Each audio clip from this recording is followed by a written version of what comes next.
Pernah nggak kita berpikir, apa jadinya kalau sumber daya tak terbarukan habis? Gak ada listrik, mesin-mesin gak bergerak lagi, internet hilang dari peradaban.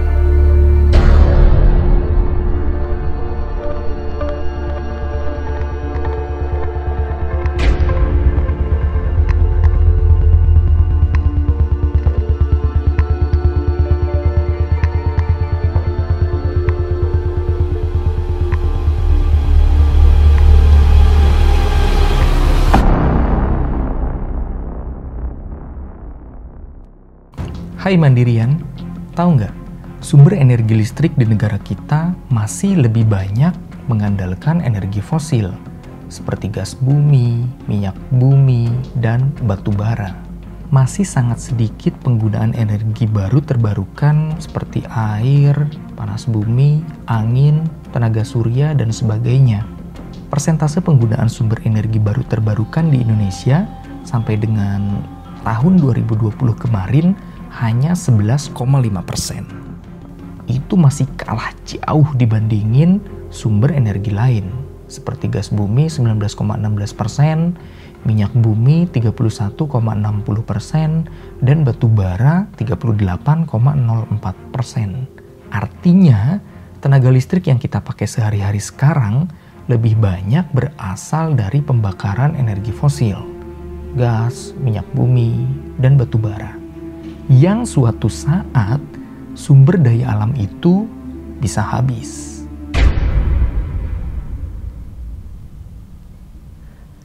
Selain suatu saat bisa habis, sumber energi fosil juga bisa merusak lingkungan.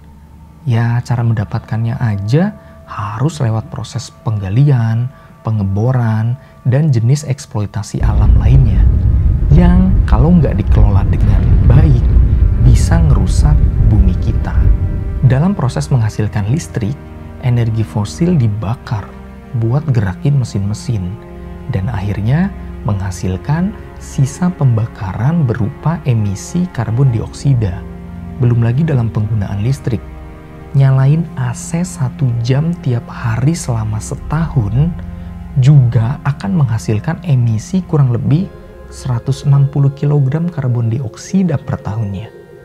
Emisi karbon dioksida inilah yang akan merusak lapisan ozon kita. Bumi makin panas, kutub-kutub mencair, dan bumi kita terancam.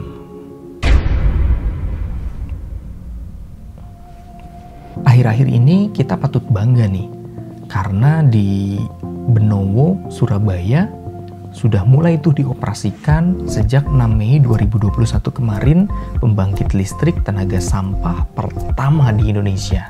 Dengan mengucap Bismillahirrahmanirrahim, saya resmikan instalasi pengolahan sampah menjadi energi listrik berbasis teknologi ramah lingkungan PSEL pada sore hari ini.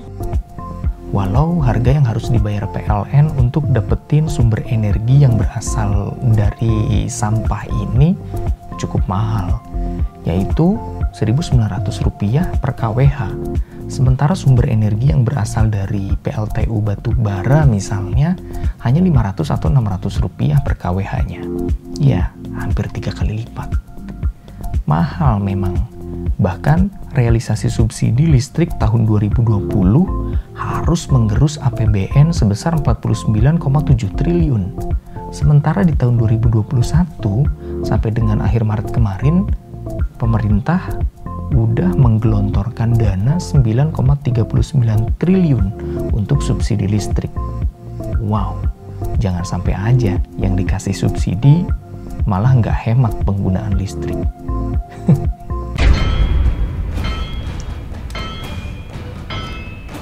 Kamu penggemar pahlawan super berbaju besi?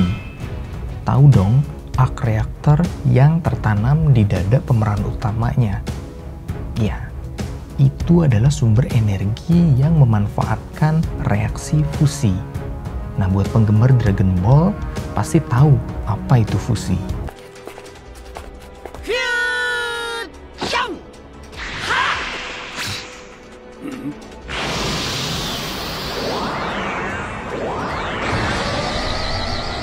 Intinya, reaksi fusi adalah penyatuan dua inti atom yang menjadi satu atom baru dengan menghasilkan energi yang sangat besar. Seperti itulah cara kerja matahari dan bintang-bintang lain di angkasa. Akhir tahun kemarin kita sempat digemparkan oleh kabar bahwa Cina telah berhasil membuat matahari buatan.